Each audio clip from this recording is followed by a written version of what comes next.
Hello বন্ধুরা, আজকে আমি শেয়ার করব আমার বাপের বাড়ির জায়গাটা ঠিক কীরকম দেখতে সেই জায়গাটা। তো আজকে বাপের বাড়িও গেছিলাম, সঙ্গে মামা শ্বশুর বাড়িও গেছিলাম।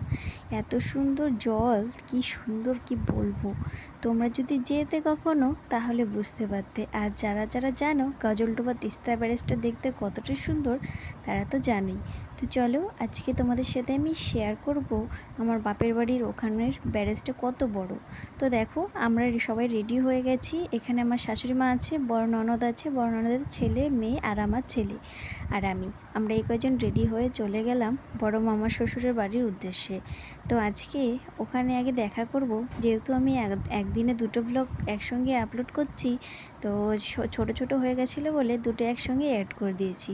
এই দেখো আমার বড় মামা শ্বশুরের ছোট মেয়ে, তো ও আমাদেরকে দেখে অবাক হয়ে গেছে, কারণ আমরা ওদের বাড়িতে না বলে গেছিলাম।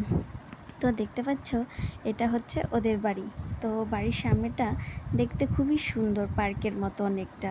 আর এই ঝাউ গাছগুলো এত বড় বড়, আর এর মধ্যে দেখো কি সুন্দর সুন্দর ফুল ধরেছে। দেখতে খুব সুন্দর লাগছিল রাতের বেলা। মনে হচ্ছিল যেন মানে এই কি বলবো, কিছু বলার ভাষা খুঁজে পাচ্ছি না। আর এটা হচ্ছে গজলডোবা। আর আসার ব্লগটা করতে পারিনি, তো নীল আমরা সবাই ছিলাম ছোট বাচ্চা নিয়ে, সেই জন্য তুলতে পারিনি। এখানে আছে ছোট ননদ, বড় ননদ, আমরা এই কজনে গেছিলাম তিস্তা ব্যারেজে ঘুরতে। তো এই দেখতে পাচ্ছই আমাদের বাড়িতে খাওয়া দাওয়া করে চলে এসেছি তিস্তা ব্যারেজ দেখতে। বাড়িতে মা রান্না করেছিল মাছ, মাংস, তারপরে এমনি সবজি। তো সেখানে আগে খাওয়া দাওয়া করে আসলাম, কারণ আস্তে আস্তে বাচ্চা মানুষ ছিল আমাদের সঙ্গে, সেই জন্য প্রচুর খিদে পেয়ে গেছে।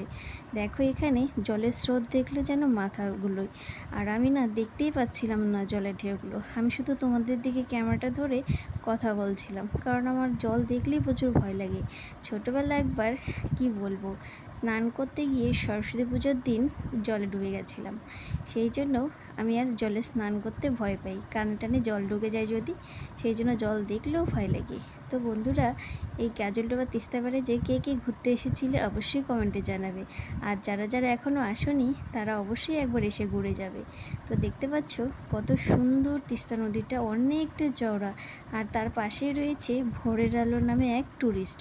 তো আজকে আমরা সম্পূর্ণ ট্যুরিস্টটা ঘুরতে পারলাম না, আর তোমাদের সাথে শেয়ারও করতে পারলাম না, কারণ আমার বড় ননদের ছেলে মেয়ের সঙ্গে আমার ছেলে, তারপরে বড় মামির মেয়ে, তো চারটা বাচ্চা ছিল। ওরা এত কি বলবো, অস্থির হয়ে যাচ্ছিলো বলে আর ঘোরাই হয়নি। তবুও যেটুকু ঘুরেছি তোমাদের সাথে সবটাই শেয়ার করেছি। কয়েকটা ছবি তুলেছিলাম, তোমাদের সাথে শেয়ার করলাম। তোমরা অবশ্যই কমেন্টে জানিও আজকের ভিডিওটা ঠিক কেমন লাগলো।